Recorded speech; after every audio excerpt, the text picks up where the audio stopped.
ನೈಸರ್ಗಿಕ ಔಷಧ ಸಲಹೆಗಳು. ಇರುವೆಗಳಂತಹ ವಿವಿಧ ಕೀಟಗಳು ಕಚ್ಚಿದಾಗ, ನೋವು ಮತ್ತು ಊತ ಕಾಣಿಸಿಕೊಂಡರೆ, ಈರುಳ್ಳಿಯನ್ನು ಕತ್ತರಿಸಿ ಆ ಜಾಗಕ್ಕೆ ಉಜ್ಜಿ. ಬೊಜ್ಜು ಇರುವವರಿಗೆ ಹುರುಳಿಕಾಳನ್ನು ನೀಡಬೇಕು, ಇದರಿಂದ ಸ್ನಾಯುಗಳು ಬಿಗಿಯಾಗುತ್ತವೆ ಮತ್ತು ತೂಕ ಹೆಚ್ಚಾಗುತ್ತವೆ. ದುರ್ಬಲರು ಮತ್ತು ತೂಕ ಹೆಚ್ಚಾಗುವವರಿಗೆ ಎಳ್ಳು ಮತ್ತು ಎಳ್ಳೆಣ್ಣೆಯನ್ನು ನೀಡಬಹುದು.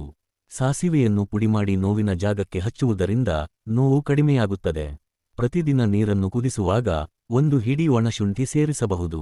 ಅಗತ್ಯವಿದ್ದರೆ ನೀರನ್ನು ಫಿಲ್ಟರ್ ಮಾಡಬಹುದು. ಈ ಔಷಧೀಯ ವಸ್ತುವು ಜೀರ್ಣಕ್ರಿಯೆಗೆ ಸಹಾಯ ಮಾಡುತ್ತದೆ, ಅನಿಲವನ್ನು ತೆಗೆದುಹಾಕುತ್ತದೆ ಮತ್ತು ಮಲಬದ್ಧತೆಯನ್ನು ತಡೆಯುತ್ತದೆ. ಈ ನೀರು ಕುಡಿಯಲು ಸಹ ರುಚಿಕರವಾಗಿರುತ್ತದೆ.